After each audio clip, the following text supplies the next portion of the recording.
Olá, meus irmãos, graça e paz, tudo bem? A gente está começando a nossa live, tá? A gente agradece muito, a gente dá o MP, que vocês estão aqui desde ontem.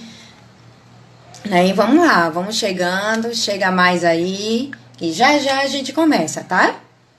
Isso, tudo bom? Mãe de Cássia. Olá, boa noite, Tainã, que tá entrando aí, a irmã Lívia. Marluce, minha mãe, tá aí, graça e paz. Eu tô esperando o pastor convidado, tá? Pra gente começar a nossa live aí, que tá sendo uma bênção, né? A gente começou primeiro com a nossa igreja semana passada e agora a gente começou com o MP. E aí, o som tá legal, a imagem tá boa? Me digam aí, vão me dando retorno aí. Tá certo? Rose entrou, a esposa do pastor Fábio. Isso aí, só falta ele entrar. Vamos lá, pastor, cadê o senhor? Rose, fala aí pra ele, tá tudo ok. Só ele entrar que eu adiciono ele aqui pra gente começar.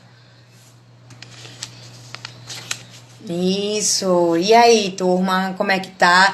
O leitor aventureiro entrou. Quem será, hein? Quem será? Quem será? Pastor Aloísio entrou, Pri também, Kleber. É, tá certo, estamos aqui.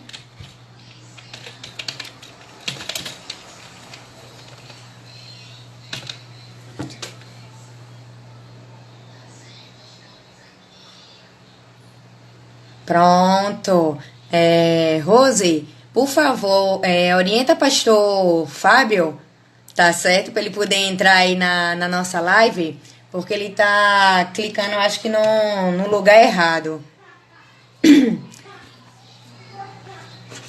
Esse leitor aventureiro aí é um mistério. Ele tá em todas as lives. Não é não, gente?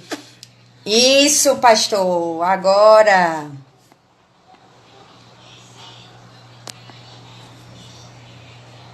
Oh,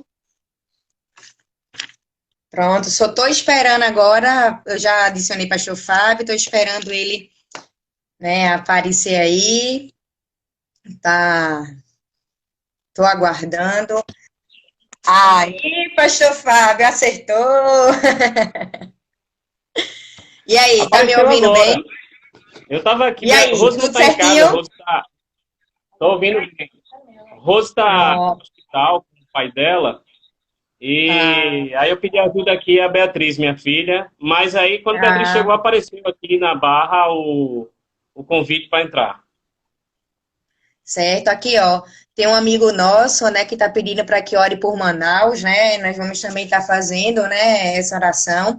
E hoje a nossa live, né, Fala Pastor, né? É uma live interação. Eu fiquei responsável, né, por essa parte. Logo de início, nossa diretoria, né, já disse, Edinha, tu vai ficar com o pastor porque tu conhece os pastores. E caramba, que responsabilidade muito grande, né?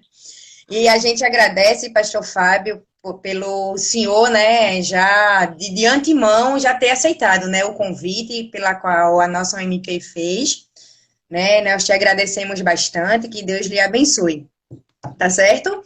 E a turma tá aí, tá interagindo aí. Pastor Fábio já foi pastor lá de Socorro, né, pastor? Eu agradeço aí o convite, tá certo? Para mim, isso aqui, eu gosto de tecnologia, mas eu não sou autodidata. Então, para mim, se for para eu comandar, eu tô perdido, né? Mas para ficar seguindo, eu sigo, né? Tranquilo. Certo, pastor. Bom, vou me apresentar primeiro, né? Eu sou Edna, né? Mas todo mundo me conhece mais por Edinha. Né? Olha, estão colocando aí que eu sou das relações públicas, né? Sou segunda secretária, né?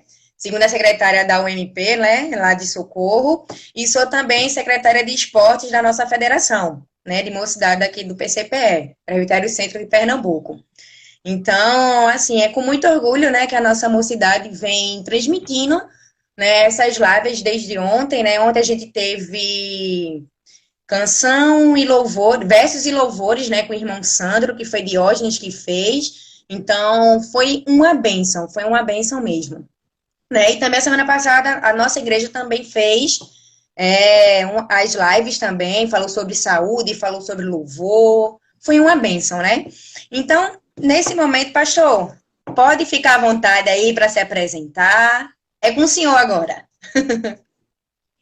Vou seguir a sequência que você me deu, tá certo? E aí Certo, você vai dando seu comando aí, tá bom? ok. Meu nome é Fábio, eu tenho me apresentado como Fábio Silva, mas Fábio Silva tem sido de uns anos para cá, porque eu tinha preconceito com Silva, né? Já me apresentei como Fábio Luciano, Fábio Correia, agora é Fábio Silva, né? Eita, Então, Fábio Silva, porque das vezes que eu viajei de avião, aí tá lá na mala Silva Fábio, Silva Fábio, Silva Fábio, então é Fábio Silva, né? Eu, é, eu sou pastor nativo, né? Nunca saí do nosso presbitério, né? amém. Como seminarista eu passei por Jardim Uchoa e passei por Sucupira.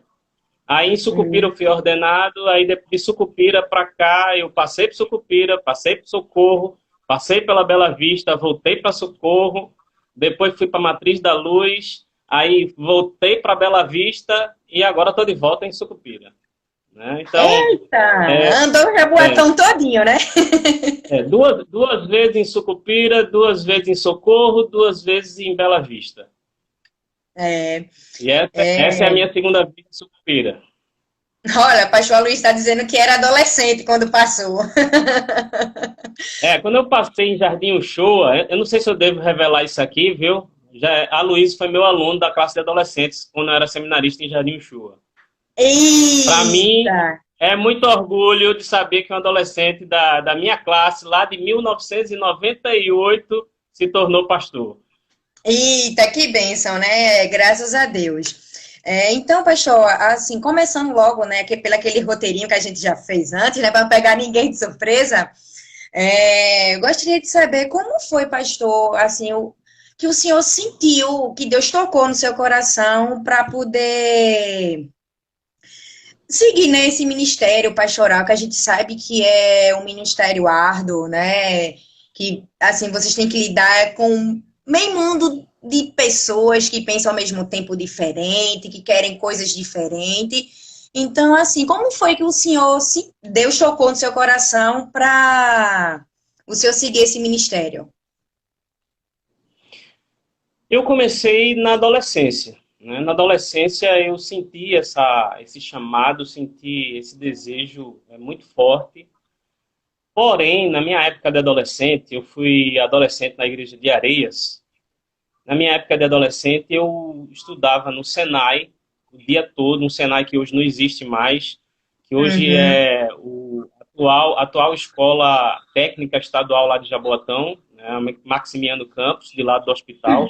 Ali foi um Eita. Senai conveniado com a rede ferroviária, e aí a gente passava o dia todo no Senai. Então, dali eu saí, quando eu me formei, eu saí para trabalhar. Fui trabalhar, minha formação é técnica em eletrônica, pela escola técnica, e eletricidade pelo Senai, eu fui trabalhar. Então, desde os 14 anos eu trabalho. Então, eu senti o chamado, mas nunca coloquei para frente, porque na época que Uhum. eu senti isso, o seminário só tinha curso pela manhã. Então, eu Hum, nunca botei para frente, porque eu sabia que o seminário não era uma coisa acessível, assim, em termos financeiros, e eu tinha que trabalhar como um jovem, eu tinha que trabalhar. Até que um dia eu vi um anúncio na igreja de Areias que estava abrindo turma à noite em 1995. Quando eu vi o anúncio quando eu vi o anúncio que abriu a turma à noite, aí eu fui disparado para o conselho da igreja pedir permissão para ir para o seminário. Então, só em 95 foi que o chamado que eu havia sentido eu coloquei para frente. certo. Olha, e só para falar aqui, interagir aqui um pouquinho com o pessoal, Olivia disse que o senhor foi o primeiro pastor dela e agradece muito e sempre está orando pelo senhor e pela família. né? E a gente É, também não esquece não de orar. a Olivia faz parte de um grupo aí do começo de Socorro, né? Uhum. Nós éramos licenciados, já tinha terminado o curso no seminário, então não tinha campo, éramos licenciados. Aí o pastor João, que foi o Hum, pastor de Sucupira, né? Pastor de saudosa lembro. memória, Foi meu pastor. ele ele abriu o campo de Socorro, né? E a data de organização, 21 de abril de 2001, né? É Então, a idade da igreja, é a idade do meu irmão caçula, de Luizinho, 18 anos. ele nasceu dia 21 de abril? Não, dia 6 de dezembro, Não, do mas mesmo nasceu no ano. mesmo ano. Do Tá mesmo certo. ano. Então, o pastor João, ele deu o pontapé inicial, né, com a abertura à organização, no dia 21 de abril, e depois de 3 meses do trabalho funcionando, aí ele me botou como pastor, como licenciado mesmo, né, na congregação. Então, eu fiquei de agosto, mais ou menos de agosto até o final do ano, licenciado. Quando foi no presbitério de 2001 para 2002, né, então a igreja de Sucupira apresentou o campo para o presbitério reconheceu e, ao mesmo tempo que apresentou o campo, a igreja de Sucupira solicitou a minha ordenação pastoral. Então, eu fiquei Hum, ainda 2002 e 2003 como pastor auxiliar do pastor João, só que pastoreando a congregação de Socorro. Então, praticamente, né, eu fui o segundo uhum. pastor, né? O primeiro pastor foi o pastor João e eu fui o segundo pastor aí de Socorro. Fiquei até Certo. dezembro de 2003. Certo. A secretária da pessoa idosa, né, a irmã Marluce, que é minha mãe, está aqui dizendo que agradece muito pelo apoio, né, que o senhor está dando ao projeto da terceira idade, com aulas de funcionais, né, tanto o senhor como o conselho da igreja tá agradecendo muito. E também o leitor aventureiro aí está perguntando, pastor, quais os desafios, né, que o senhor enfrenta nessa geração pós-moderna na igreja? Olha, é uma coisa assim, até para gente parar e observar. Eu tô quase chegando na casa dos 50, falta um pouquinho mais de um ano. Mas eu fui Uhum. adolescente em Areias, né? Então a gente tava observando essa semana em alguns grupos, né? A questão da nostalgia. Isso. Então, a gente tem uma tendência de lembrar daquelas coisas que foram boas na nossa juventude e achar que a gente pode repetir a receita na geração que a gente está, né? Então, Uhum. eu acho que o desafio é a gente estar sempre se adaptando à realidade do momento, sem sair da linha do que a Bíblia nos ensina, né? Então, Isso, por isso. exemplo, na minha época de adolescente não existia telefone celular, não existia nada disso que a gente está usufruindo hoje, né? Inclusive, eu estava até aqui Uhum. lembrando aqui em casa, aqui a gente está enclausurado, a gente podia resgatar algumas brincadeiras, né? Vamos brincar de nome, Isso. lugar, objeto, né? Oh, é muito bom. Porque a gente vai perdendo essas coisas com o É. avanço da tecnologia. Então, a gente precisa aproveitar bem tudo isso aí e o desafio maior é doutrinar a igreja para que a igreja Hum. mantenha os princípios que são os mesmos, não muda nada. Então, hoje, os rebeldes de hoje não são diferentes dos rebeldes de 20 anos atrás. A diferença é só a liberdade que eles têm, que está muito maior. Né? Então, acho que o maior desafio Uhum. é conscientizar a igreja daquilo que a palavra de Deus nos ensina e tentar adaptar o ensino, ou melhor, adaptar a nossa realidade ao ensino, fazer com que essas duas coisas se casem, né?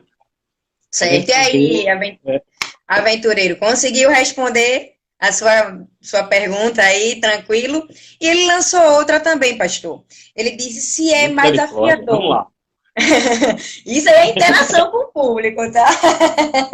Vamos lá. Veja Vamos só, lá. a gente saiu um pouquinho do nosso roteiro, mas tá tranquilo, tá bom, pastor? Assim, ele Ok. quer saber quais são os desafios, se é o mesmo desafio que você, como pastor, como hoje, como era antes. Vamos supor, hoje, quando o senhor, a gente está no ano de 2000, né, 2020, se em 2022, eu já estou indo para frente, para trás, 2009, 2008, se era a mesma dificuldade. Não, eu acho que hoje a coisa está mais solta, né? O desafio fica maior, né? Uhum. A primeira vez que eu fui para Bela Vista, eu vivenciei uma experiência muito boa. Não que as outras não tenham sido boas, mas assim, foi um período 2004, 2005, foi assim que saí de Socorro. Eu vivenciei uma experiência de uma cidade que com certeza está diferente hoje. Mas era uma Uhum. cidade dormitório e tinha pouco lazer em Moreno. Então, praticamente, como não tinha tanto lazer, as pessoas estavam mais unidas, né, e participavam mais do trabalho da igreja. Uhum. Hoje, e aí você sabia da vida das pessoas com muito mais facilidade, porque estava todo mundo junto, muito próximo.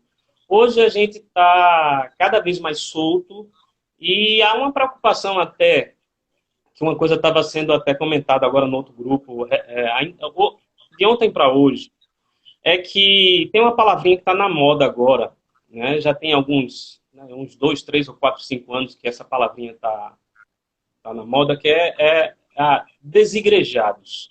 A gente tem um Uhum. grande número de pessoas desigrejadas, pessoas que já frequentaram alguma igreja, e aí eu vou trazer para a nossa realidade presbiteriana, pessoas que já passaram pelas nossas igrejas e que agora não estão em igreja nenhuma, porque se decepcionaram com alguém, porque ficaram frustradas com alguém. Uhum. E não só essa questão da liberdade está muito grande, também a questão de o perigo que a gente corre, né? Porque é uma faca de dois gumes. Uhum. O perigo que a gente corre com essa quarentena é de a gente Certo. aumentar o número de igrejados.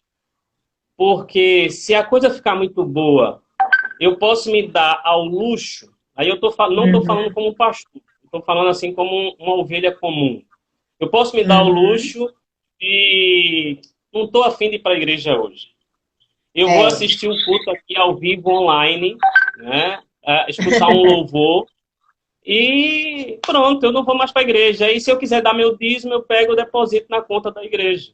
Né? Então, eu acho que o maior risco que a gente corre hoje é isso, de repente a gente se afastar e fazer tudo online, entendeu? Então, É. é necessário a unidade da igreja. Isso Isso aí. independe de época. Uhum. É, só rapidinho, pastor. Para quem está entrando agora, tá? Essa nossa live, a gente está falando que é com Fala Pastor. E esse que está aqui aparecendo para vocês aí é Pastor Fábio, da Igreja Presbiteriana aqui de Sucupira, tá certo? Foi pastor também de Socorro, como ele falou lá no início, tá certo? Sejam bem-vindos aí. E vamos dar continuidade aqui. Pastor, lançaram uma pergunta. Como foi a sua vida de UPA e de mocidade? A UPA foi a minha maior descoberta, né? Porque eu não sou filho de presbiterianos, Uhum.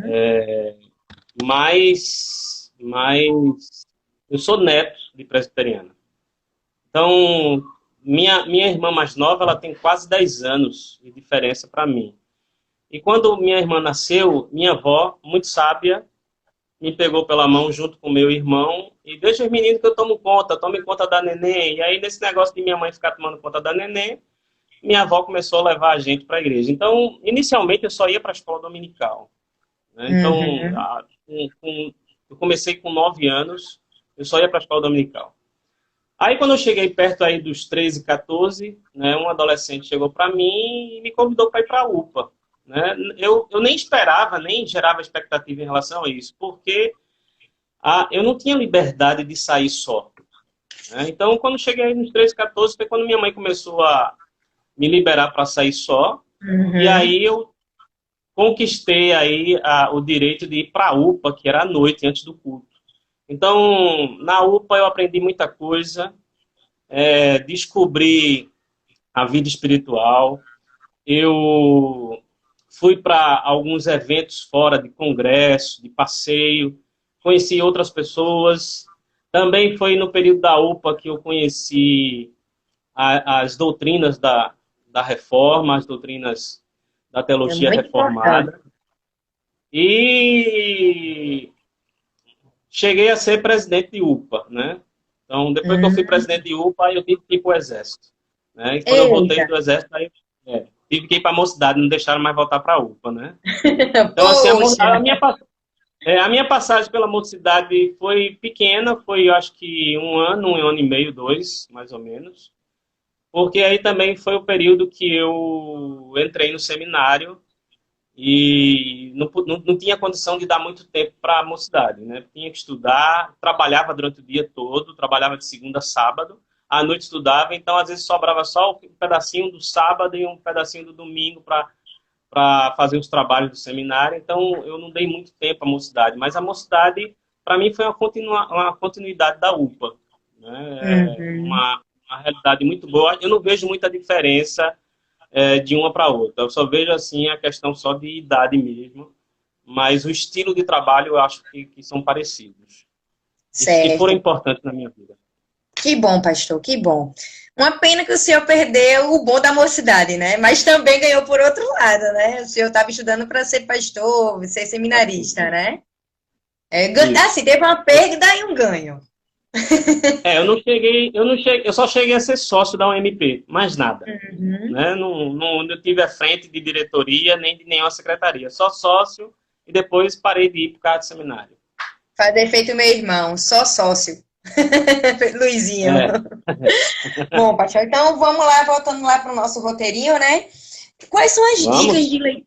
de leitura que assim que o senhor pode dar para os nossos que estão aqui nos ouvindo, né, nos vendo, que a gente possa estar aproveitando, né, nessa quarentena, né, que infelizmente pegou todo mundo de surpresa, né? Ninguém esperava ser tão rápido assim. Então, quais são as dicas aí que o senhor pode dar para a gente? Gente, E, uhum, é verdade que a gente está numa época onde a gente lê mais o que está virtual. Não é? A gente hoje faz pesquisas no computador, dicionário, muita coisa. Eu tenho muitos livros aqui em casa, mas para mim se tornaram livros só de consulta. Né? Eu acho que eu leio mais coisas na internet do que fora da internet. Mas o que eu quero dizer com isso é que, por exemplo, o que a gente tem observado nessa quarentena agora, e que não é uma coisa nova, é uma coisa que uhum, acontece toda vez que existe uma crise, acontece algo que parece que as pessoas ficam com medo de morrer. Então a gente começa a ver as pessoas indo a fundo em doutrinas escatológicas sobre o final dos uhum, tempos, a vinda do Senhor Jesus. E a gente pode observar que a maioria das pessoas tem um, um medo por trás disso. Né? Tem um medo sei. por trás disso e começa a buscar essas essas doutrinas do final dos tempos mesmo. Então, assim, fica parecendo uma obsessão, fica parecendo uma loucura, né? Mas, Uhum. assim, eu não sinto com medo da... Eita, o mundo vai se acabar agora, é final dos tempos, vai ter peste, vai ter doenças, vai ter terremoto, vai ter tempestade. Essas coisas não me assustam. Então, assim, eu acho que uma coisa que a gente poderia usar, ao invés de a gente estar buscando ler coisas sobre o final do tempo, a gente pode ler coisas sobre o final do tempo. Só para chegar onde eu quero, é interessante que no dia 8, que foi o último, dia 15, perdão, foi o último domingo que tivemos culto em Sucupira. E eu mudei minha mensagem de última hora por causa dessa correria que estava tendo em cima do Uhum. coronavírus, né? Então, é, eu, eu aproveitei uma mensagem que eu já tinha ouvido, né, em cima de 1 Timóteo 4, de 1 a 6. E aí a gente pôde trabalhar em cima de algumas questões que Paulo fala a Timóteo lá no capítulo 4. Paulo chama a atenção de que uma das evidências do final dos tempos são os falsos mestres. Então, Paulo escreveu uma carta a Timóteo por volta da década de 60 da era cristã, há quase 2000 anos atrás, já alertando Timóteo de que uma das evidências do final dos tempos é o surgimento de falsos mestres e falsos profetas. Né? Então, a gente pode parar, estudar e observar que o final dos tempos começou quando o Senhor Jesus subiu aos céus. Nós já estamos no final dos tempos há quase 2000 anos. Então, não há por que a gente se desesperar em saber se a gente vai... os mortos vão ressuscitar primeiro, se depois vai ter aqueles problemas que a gente vê de perseguição, aquilo que fala lá em Mateus capítulo 24, 25, né? Da grande tribulação. Então, assim, o final dos tempos já começou desde que o Senhor Jesus subiu aos céus.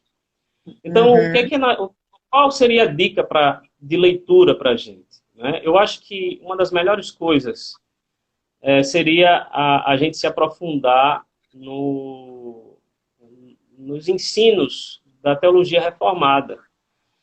E uma das coisas que a gente pode ver nos ensinos da teologia reformada é a questão da salvação. Muitas igrejas não aceitam, e a gente pode até encontrar pessoas dentro das nossas igrejas presbiterianas, que o crente não perde salvação. O crente, aquele verdadeiramente nascido em Cristo, não perde a salvação. Então, se eu tenho a certeza de salvação, eu não vou ter medo dessa situação que está sendo vivida. Então, a dica que eu dou é que a gente possa saber que Deus, na sua eternidade, planejou tudo isso. E a gente tem muito material, muitos livros bons a respeito da doutrina da graça, né, da salvação em Cristo Jesus. Que, quando eu era adolescente, o motto não era o que tem hoje da UPA. O motto era João 6,37. Todo aquele que o Pai me dá, esse virá a mim. E todo aquele que vem a mim, de modo algum, o lançarei fora. Então é promessa de Deus, de que aquele que está em Cristo, e Paulo reforça isso lá no capítulo 8 de Romanos, nenhuma condenação há. Né? Então, a minha dica é a gente buscar se aprofundar no conhecimento da palavra, não só lendo as escrituras, mas buscando autores que escrevem a respeito disso. Nós temos o privilégio de ter bons escritores, a gente tem o privilégio de ter aí o reverendo Augusto Nicodemos, né, que escreve muito bem a respeito disso, e que não só temos o privilégio de ser um ótimo escritor, mas também está aqui na nossa cidade, né? Pastor auxiliar lá da Primeira Igreja Presbiteriana do Recife. Então, buscar esse aprofundamento para que a gente possa ter uma segurança maior. A segurança do crente está em Jesus. Então, se eu estou seguro em Jesus, eu não tenho que temer. Pelo contrário, se eu tenho uma consciência, se eu conheço as doutrinas da graça, então eu tenho a consciência de que eu sou passageiro aqui nessa terra. Né? A qualquer momento, a gente vai estar se encontrando com o Pai. Aqueles que verdadeiramente são de Cristo, têm a certeza de salvação, não tem o que temer. Né? Nós estamos aqui só de passagem. Isso mesmo. Pastor, Pastor Aloysio falou faz um tempinho, assim, agora, já que o senhor perdeu a sua juventude, né, na mocidade, não teve a sua mocidade... Não, viu a cabeça de jovem. Acho que ele já perdeu, viu, porque ele tá ficando careca, ele, viu? Mas eu também tô, Olha... Então, ele falou que agora o senhor é pastor para cuidar dos seus jovens, né? Já que o senhor não passou pela mocidade, agora o senhor é pastor para cuidar dos seus jovens. E também, nossa presidente aí, Cássia, falou como o senhor falou que os livros do senhor só é agora apenas para pesquisa, então ela disse que doe os seus livros. E eu vou fazer pesquisa como? Como é que eu Não vou é? fazer pesquisa?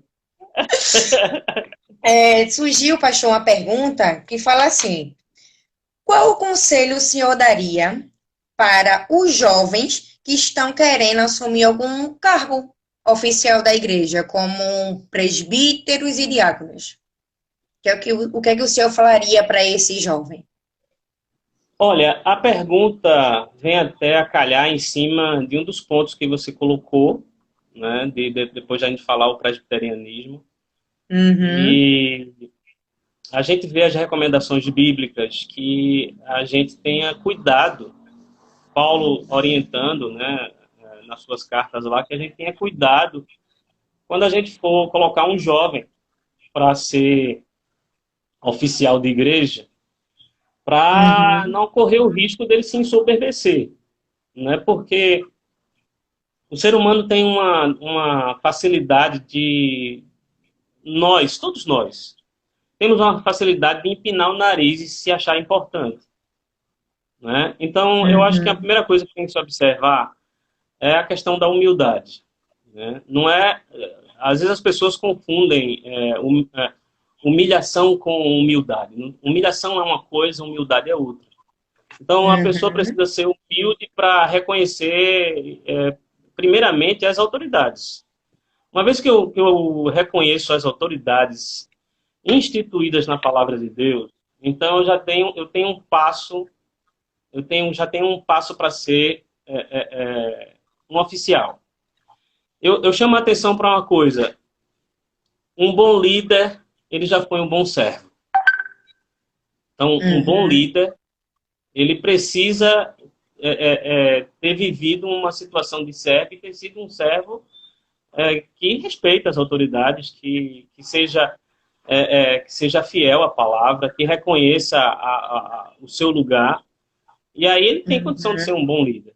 Agora, sim, eu quero chamar outra coisa pelo seguinte, já é o gancho que eu falei do tema que aí dos pontos que você colocou. Domingo retrasado, dia 22, Uhum. todos nós ficamos naquela loucura. E agora? A gente não vai ter escola dominical, não vai ter culto, a igreja está dispersa por causa dessa quarentena. Então eu peguei no WhatsApp e fiz uma gincana com 20 perguntas, né? Foi uma brincadeirinha que a gente fez. E aí eu notei uma coisa bem interessante. E até de jovens da igreja, que são jovens bem dedicados, né? São jovens Uhum. que buscam aprender. E aí, de repente, eu percebi que eles não conhecem como é a igreja presbiteriana. Porque muita gente, por exemplo, pensa que o governo da igreja presbiteriana é um governo congregacional. E aí, como uma das perguntas foi essa, então eu tive gente assim, puxa, eu não sabia. Eu pensei que era congregacional, você está revoltado porque achava que era congregacional. Então, assim, para que a Uhum. pessoa seja um ótimo oficial de igreja, um diácono, um presbítero, ou até mesmo venha a se tornar um pastor, ele precisa conhecer como é a sua igreja, como ela se rege, quais são os manuais, quais são os princípios de liturgia. Precisa saber para lá na frente não tropeçar. Para Uhum. concluir, eu queria concluir esse ponto que você falou. Certo. Eu antes de ser pastor, fui diácono. E eu fui diácono com 23 anos, se não me falha a memória. 23 anos. Então, eu fui um diácono muito novo. Mas na época que eu fui diácono, eu não fui diácono só com essa idade. Tinha mais uns 4 comigo, que tinham a mesma faixa etária. Então, foi renovada a junta diaconal da Igreja de Areias na época que eu fui eleito. Eu só fui eleito para um mandato. E aí tinha mais de um. Eu vou até lembrar aqui, que talvez você conheça, que já foi aí de Socorro, Cícero, sobrinho. Ele foi diácono na minha época, tem a mesma faixa etária. E Uhum. tinha um Não rapaz conheço. que agora é presbítero, que é presbítero lá no Cabo. Então, na minha conta, foram 5. Na minha conta foram 5. E uma das perguntas que foi feita no momento do exame no conselho, porque para ser aprovado como candidato a diácono e também pastor e presbítero, você passa por exames nos concílios da nossa igreja. Então eu me lembro como se fosse hoje que uma das perguntas que foram feitas é se a gente concordava com as doutrinas da igreja.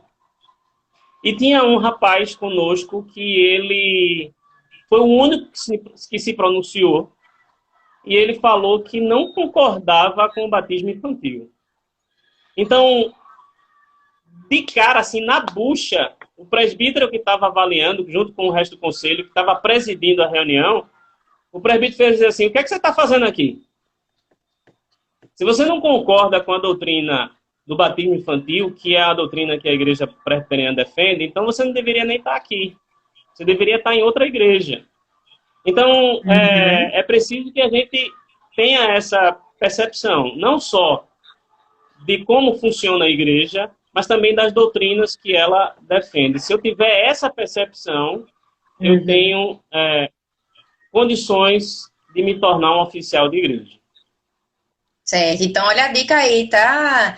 Os jovens que estão aí nos vendo, os adolescentes, se Deus tocar no seu coração e quer que você seja parte de oficial da igreja, primeiro, ore, né, pastor? E vá buscar os estudos, né? Da sua... Posso fazer um pequeno complemento? Pode. Isso não é, essa questão de conhecer a igreja e os princípios de liturgia e de doutrina não é apenas para oficial de igreja. Se eu vou ocupar qualquer cargo dentro da igreja, seja na diretoria das sociedades domésticas, seja eu vou participar do coral da igreja, sabe aquela coisa de vestir a camisa do time? Eu preciso vestir a camisa do meu time. O meu time se chama Igreja Presbiteriana. Então, se eu vou fazer parte dela, mesmo que eu não seja oficial de igreja, eu preciso vestir a camisa da Igreja Presbiteriana. Eu costumo muito dizer isso na igreja, que você não vê ninguém da torcida do esporte lá no meio da torcida de Santa Cruz. Nem vice-versa, porque sabe que não vai dar certo, vai dar confusão. Então, eu vejo que também é do mesmo jeito. Nós temos diversas denominações, todas que são genuinamente evangélicas, fazem parte da Igreja do Senhor, mas, inevitavelmente, nós acabamos fazendo parte de uma denominação. Em nosso caso aqui, nós somos presbiterianos, então eu preciso ser presbiteriano. Se eu não tenho condição de ser presbiteriano, então, olha, na paz, é melhor eu ir para outra igreja.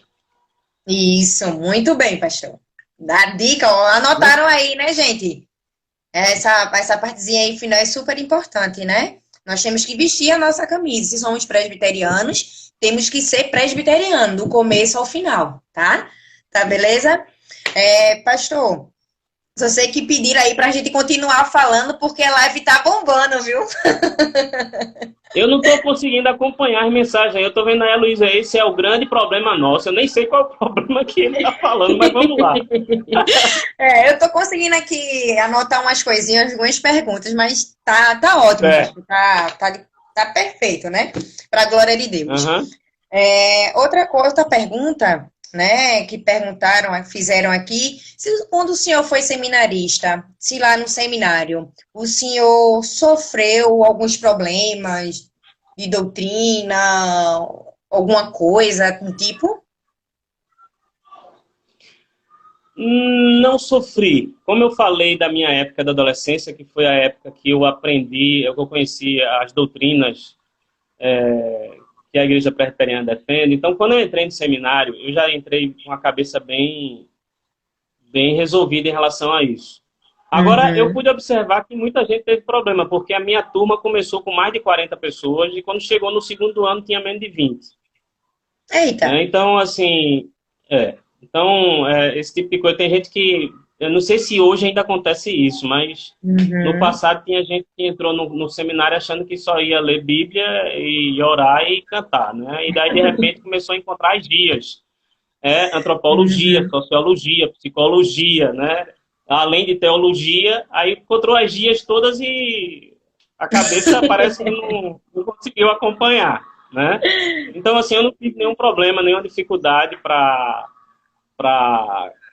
durante o curso, né? Nada que, de repente, me chocasse ou me deixasse Uhum. arrependido, nada disso. Pelo contrário, eu fui bem convicto do que eu estava fazendo e para mim foi só descoberta. Só descoberta. Eu só fiz descobrir cada vez mais e descobri que a gente não pode parar de estudar. Apesar de não estar estudando nesse momento, mas para a gente pregar, para a gente dar aula na escola dominical, a gente tem que estudar. Para a gente fazer culto de doutrina, a gente tem que estudar. Então, a gente é o resto da vida estudando, né? Tá certo, pastor. A gente já está, pastor, nos encaminhando, né, já para o nosso final, né, da nossa live aqui, que está sendo uma bênção para a glória de Deus, né? E nesse momento eu ia pedir tanto ao Senhor como os demais que estão, né, nos vendo, que a gente fizesse agora uma oração, né, pelo nosso pastor Gedeão, né, como a maioria todos conhecem, ele é da igreja de Tigipió, da Presbiteriana de Tigipió, e ele está passando por um momento muito difícil, né, então esse é o momento de onde a gente está junto, né, como o nosso secretário presbiterial fala de mocidade, Josário, a gente tem que jogar juntinho, né, então esse é o momento, eu gostaria de pedir ao Senhor, pastor, de estar fazendo essa oração, né? Não só pelo pastor Gideão, mas toda pela sua família, né? Que nesse momento tá passando, né, por essa dificuldade. Antes de orar, né, eu Uhum. ri porque eu vi aí alguém perguntando qual é o produto que eu passo na barba. Eita! Não passo nada, eu passo shampoo. Mas vamos lá. Antes de orar, eu queria só trazer uma pequena reflexão, e eu acho que é um dos textos mais bonitos que tem na Bíblia, que é de Romanos 8, do verso 31 até o verso 39, né, onde a gente vê ali que a gente pode ter certeza de salvação sem hesitar. Uhum. Então, quem é que pode intentar contra nós? Ninguém pode intentar contra nós, né? Então, é interessante que o apóstolo Paulo ele começa falando no verso 24, né? Quem nos condenará, né? E aí ele começa no verso 35 perguntar quem é que pode nos separar do amor de Deus?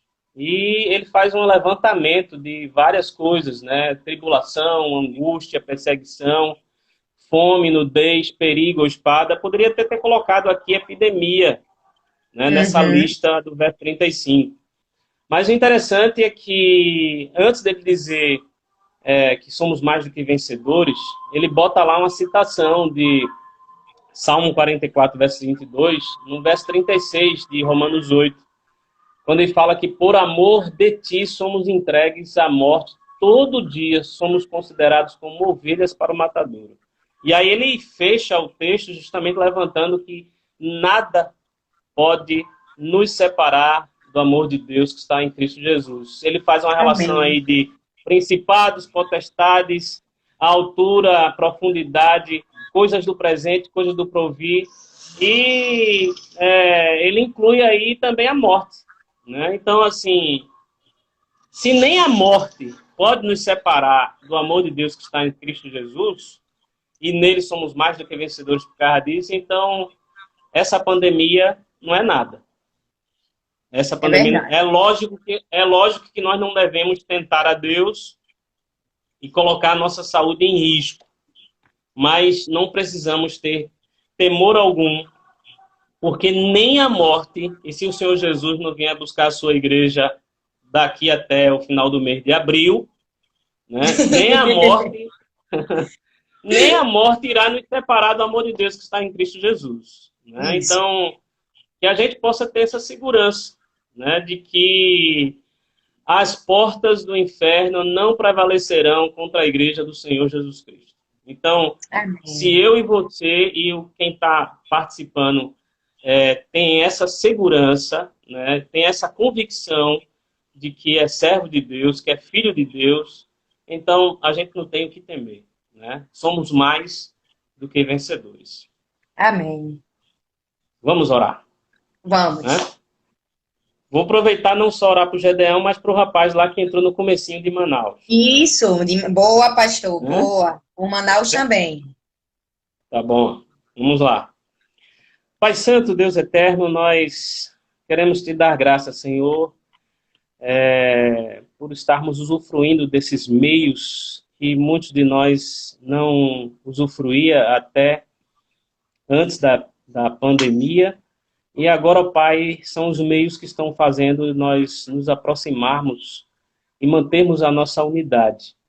Queremos, ó Pai, te pedir, ó Pai, que nós possamos sempre estar em busca da unidade do corpo de Cristo, da unidade de uns com os outros, ainda que nós sejamos de igrejas, de localidades diferentes, mas possamos, ó Pai, estar sempre entrando em contato, seja físico ou virtualmente, para manter a unidade da fé, a unidade do corpo de Cristo. Pai amado, nós queremos nesse momento te suplicar, Senhor, pela vida do nosso irmão, o reverendo Gedeão Ferreira, pastor da Igreja Presbiteriana de Jipió, que está internado, está na UTI, necessitando de cirurgia.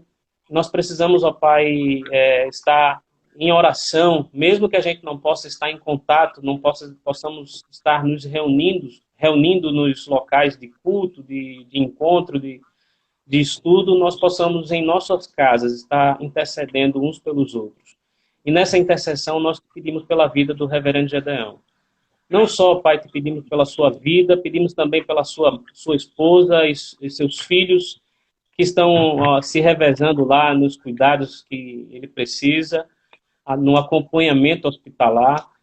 Te pedimos, ó Pai, por toda a igreja que está orando por ele, não só a igreja de Pió, mas todas as igrejas do nosso presbitério, que essa união em oração, ó Pai, chegue ao teu trono de tal maneira, ó Pai, que o teu servo possa voltar à sua rotina e contar a vitória, contar, ó Pai, como tu és misericordioso com todos nós. Queremos, ó Pai, também te pedir oração por Manaus, um irmão que está participando aí da live, pedir oração. Eu pessoalmente não conheço a Igreja Presbiteriana de Manaus, mas não tenho dúvida que somos todos um em todo o território nacional. E por isso, ó Pai, nós te pedimos pelaquela igreja lá em Manaus, que as dificuldades que eles estão passando, ó Pai, o teu Espírito esteja orientando os líderes, a cada servo, para que, ó Pai, possam estar contornando as dificuldades que possam estar acontecendo lá na igreja de Manaus, ó Pai. Assim, ó Pai, também como tu tem feito em todo o território nacional, usando aqueles que te servem em amor, em fidelidade. Abençoa, ó Pai, toda a nossa igreja, abençoa, ó Pai, todos os cristãos que professam a fé em Jesus Cristo. Abençoa, ó Pai, aqueles que estão enfermos, aqueles que estão passando, ó Pai, por atendimento hospitalar. Também te peço pelo meu sogro, que nesse momento também está no hospital. Minha esposa está acompanhando ele lá com o meu concunhado. Então, nós te pedimos, ó Pai, por todos os enfermos das nossas igrejas, que o teu Espírito esteja, ó Pai, abençoando cada equipe médica, mesmo que a equipe médica seja formada por pessoas ateias, que, ó Pai, eles sejam instrumentos nas tuas mãos para abençoar os teus filhos, os teus servos. Amém. Nós assim, ó Pai, te pedimos pela vida de Gedeão e de toda a igreja nacional. Nós te oramos assim, em nome de Jesus. Amém. Amém. Pronto, nós estamos já finalizando, né, pastor, a nossa live de hoje. Então, muito obrigada, né, mais uma vez. Eu que agradeço. Para mim, me senti privilegiado e fiquei orgulhoso por ter sido convidado, viu? Eu que agradeço. Amém. Amém. Também gostaríamos de agradecer, né, a todos que estão aqui, entraram, que participaram, que conseguiu interagir com a gente, né, fazendo suas perguntas, tirando suas dúvidas, né. Lembrando que amanhã tem mais, tá? Às 20 horas, com o tema Conhecendo uma Nova Realidade, tá certo? Vai ser outra pessoa. Estamos em segredo, só vamos publicar quando terminar aqui, tá certo? Então, a nossa mocidade de Socorro, a gente agradece, né, pelo grande apoio, né, que os irmãos estão dando aí nessa quarentena que estamos aí, para a gente não ficar ocioso demais, então vamos lá trabalhar. Agradecemos também que alguns irmãos aí de Socorro não, de Sucupira, entrou, viu, pastor? Entrou Josias, entrou Sandrelli, Eu vi um né, bocado entrou de alguns. gente entrando aí. Foi, saiu entrando. Uns eu conheço, outros não, mas foi uma bênção, pastor. Né? Uhum. O Diácono Carlos, que, né, que de lá de Jardim São Paulo, que está aí, né? Então, a gente agradece mais uma vez, que Deus possa estar lhe abençoando, abençoando a sua família, abençoando o seu ministério, né? Que a gente sabe que é um dom de Deus, é dado por Deus. Viu, pastor? Amém. Eu não só quero agradecer, mas quero parabenizar Socorro por esses trabalhos que estão sendo anunciados aí nessas lives, Amém.